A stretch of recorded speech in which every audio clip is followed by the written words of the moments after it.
دوستو آپ کا خود پہ اتنا کنٹرول ہونا چاہیے کہ دنیا کا کوئی شخص آپ کے دماغ میں جھانک نہ سکے۔ اگر ایسا ممکن نہیں ہے تو آپ خود کو دوسروں سے اتنے فاصلے پہ رکھیں کہ کوئی آپ کے دماغ کو پڑھ نہ سکے۔ اگر آپ ایسا کرتے ہیں، آپ کسی دوسرے شخص کو اپنے دماغ میں جھانکنے نہیں دیتے، تو آپ زندگی میں کبھی کسی سے مار نہیں کھائیں گے۔ لیکن اگر آپ ایسا نہیں کرتے، اگر کوئی شخص آپ کے دماغ کو پڑھنا شروع کر دیتا ہے تو پھر آپ کی خیر نہیں ہے۔ اورنگزیب عالمگیر کا ایک خادم تھا، اس کا نام تھا محمد خدا بخش۔ وہ بادشاہ کو بادشاہ سے زیادہ جانتا تھا۔ وہ بادشاہ کو بادشاہ سے کتنا زیادہ جانتا تھا، آپ کو ایک واقعہ سناؤں گا۔ سمرقند سے ایک بزرگ آتے ہیں جو کہ بادشاہ کے محل میں آتے ہیں اور شاہی محل میں ان کو رکھا جاتا ہے۔ وہ بزرگ ساری رات عبادت کرتے رہتے تھے، ساری رات جاگتے رہتے تھے۔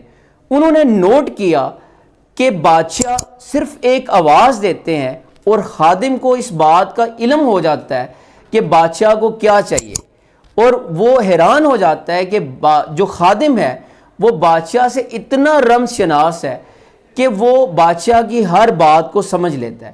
اس کی حیرت کا ٹھکانہ نہ رہا جب ایک روز تہجد کے وقت بادشاہ نے آواز دی خدا بخش۔ جیسے ہی وہ آواز دی، خادم وضو کا پانی لے کر بادشاہ کی طرف دوڑ پڑا۔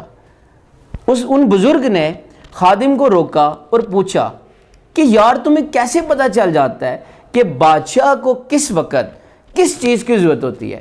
تو اس پہ خادم نے جواب دیا کہ جو بادشاہ ہے وہ ایک عاشق رسول ہے، وہ جب تک وضو میں رہتا ہے مجھے محمد خدا بخش کہتا ہے، جب اس کا وضو ٹوٹ جاتا ہے وہ خدا بخش کہتا ہے، مجھے سمجھ آ جاتی ہے کہ اس کو اب وضو کی ضرورت ہے اور میں پانی لے کر بھاگ چلتا ہوں۔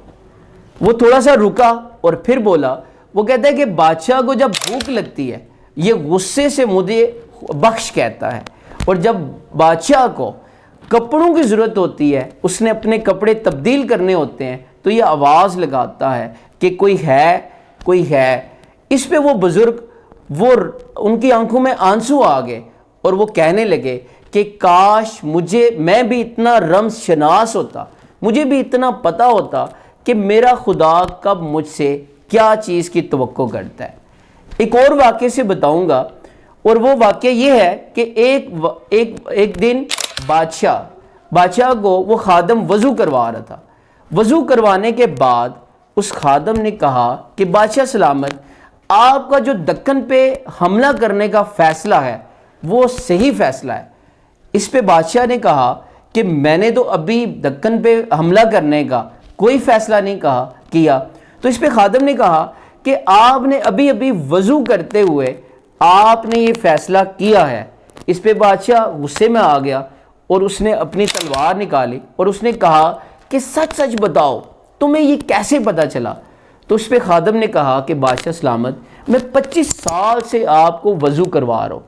اس بار جب وضو کروا رہا تھا، جب وضو ختم ہوا تو آپ نے 3 مرتبہ دکن کی طرف دیکھا، دیکھنے کے بعد اپنی داڑھی پہ ہاتھ لگایا اور کہا انشاءاللہ۔ تو میں یہ بات سمجھ گیا کہ ذل الہی اب حملے کی تیاری میں ہے۔ اس پہ جو بادشاہ تھا اس نے اپنی تلوار رکھ دی، تالی بجائی اور ساتھ ہی وزیر خاص کو بلوایا اور کہا کہ آج سے محمد خدا بخش میرا خادم نہیں ہوگا۔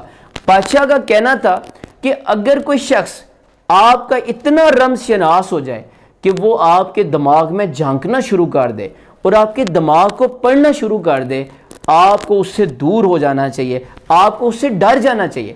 دیکھیں ہمارے گھروں میں اکثر لڑائیاں کیوں ہوتی ہیں، میاں بیوی اکثر آپس میں کیوں لڑتے ہیں؟ اس کی وجہ یہ ہوتی ہے کہ وہ ایک دوسرے کے دماغوں میں جھانکنا شروع کر دیتے ہیں، وہ ایک دوسرے کے دماغ کو پڑھنا شروع کر دیتے ہیں، وہ غلط فہمیاں بھی کریٹ کر لیتے ہیں کہ اس کے دماغ میں اب یہ چیز چل رہی ہے۔